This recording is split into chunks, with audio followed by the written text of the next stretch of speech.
In the quiet Willow Creek estates, a new family's arrival sparked a storm that would expose hidden prejudices and ignite a community's transformation. David Harper, a single father, had just moved into a modest two-story home with his 12-year-old daughter Lily, who had nonverbal autism. Lily's iPad, her lifeline to the world, spoke for her through a specialized app. Hello, friends. If you're new here, then don't forget to hit subscribe button.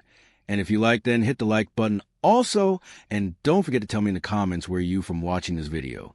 Their fresh start, however, was quickly marred by the iron grip of the Homeowners Association president, Karen Mitchell.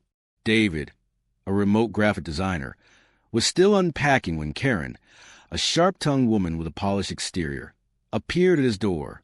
"I'm Karen Mitchell, HOA president," she said, thrusting a binder of rules at him. "Your lawn's overgrown, and your mailbox is the wrong color. Fix it within 48 hours. David, overwhelmed but polite, nodded. "We just moved in. I'll get to it." Karen's smile was cold. Standards matter here. The next few days were a blur of minor violations: a navy mailbox instead of black, wind chimes deemed unapproved, a garden gnome labeled tacky.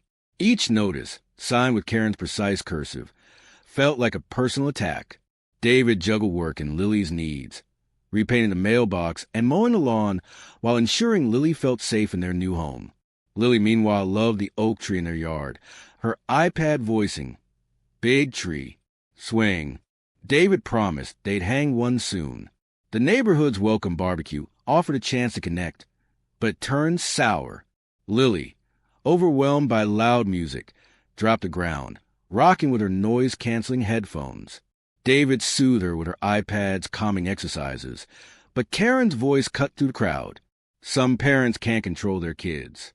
If she can't behave, she shouldn't be here. Humiliated, David felt every eye on them as Lily curled tighter. Their new beginning was unraveling. Karen's campaign escalated.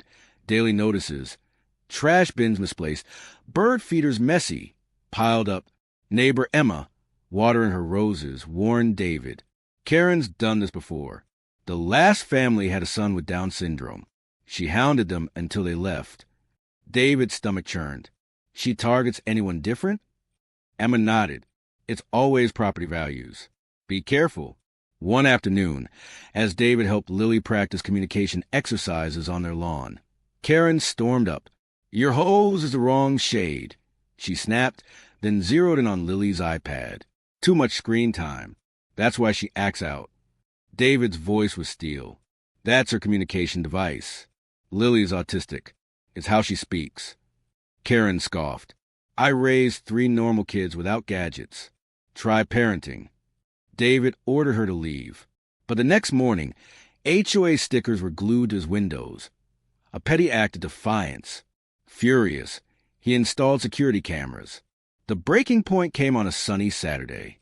David ran to the hardware store, leaving Lily on their new porch swing with her iPad. Emma promised to watch from her yard. But Karen, armed with her rule book, marched up. The cameras caught it all. No electronics in front yards. "Section 8.3, she barked. Lily, focused, didn't respond. Karen's face twisted. "Look at me when I'm talking." When Lily didn't, Karen snatched the iPad. Lily's eyes widened in panic, reaching desperately. "You need consequences," Karen sneered, raising the device and smashing on the concrete. The screen shattered, and so did Lily's world. Lily collapsed, keening a sound David hadn't heard in years, rocking violently as Karen stood over her. "So you can talk when you want," Karen mocked. "You don't need this." Emma rushed over, horrified. "What have you done?" she screamed, texting David. "Emergency." Karen broke Lily's iPad. David sped home, heart pounding, to find Lily curled up, making guttural sounds of distress, and Karen lecturing. "I was doing you a favor." Rage consumed David. "What did you do?" he demanded. Karen waved her rules.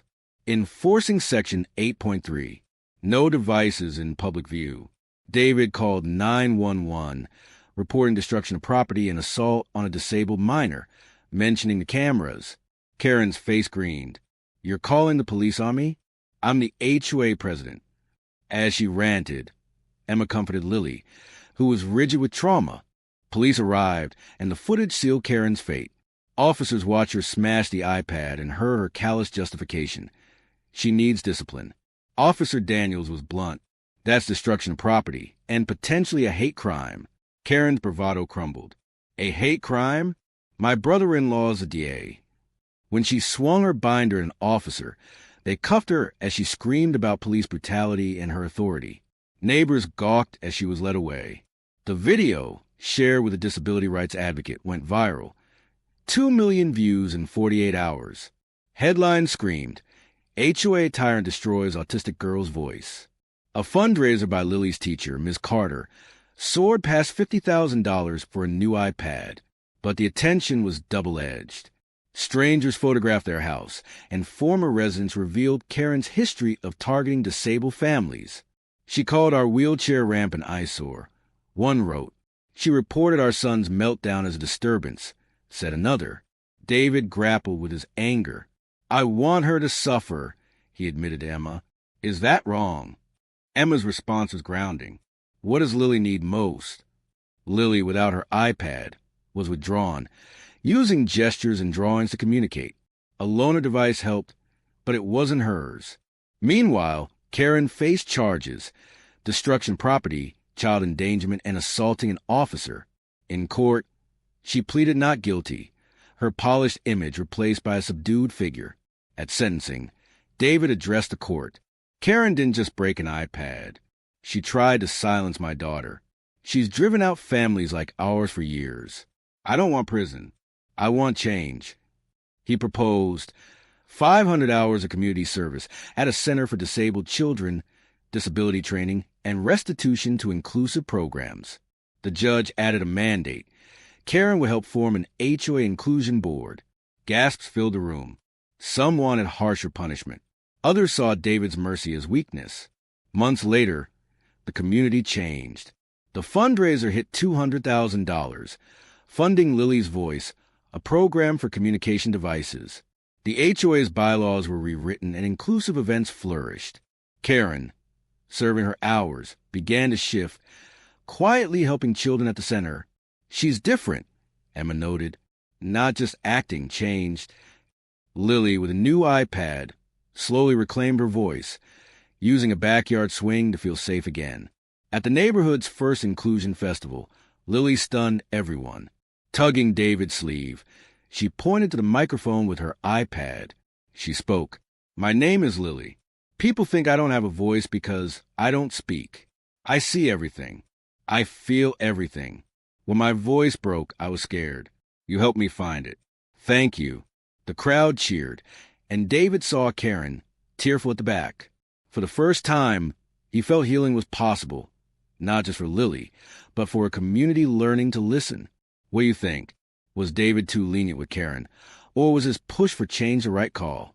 Should Karen have faced jail time, or was her transformation enough? Share your thoughts below. We want to hear your take on justice, accountability, and second chances. Like and subscribe for more stories that spark debate and inspire.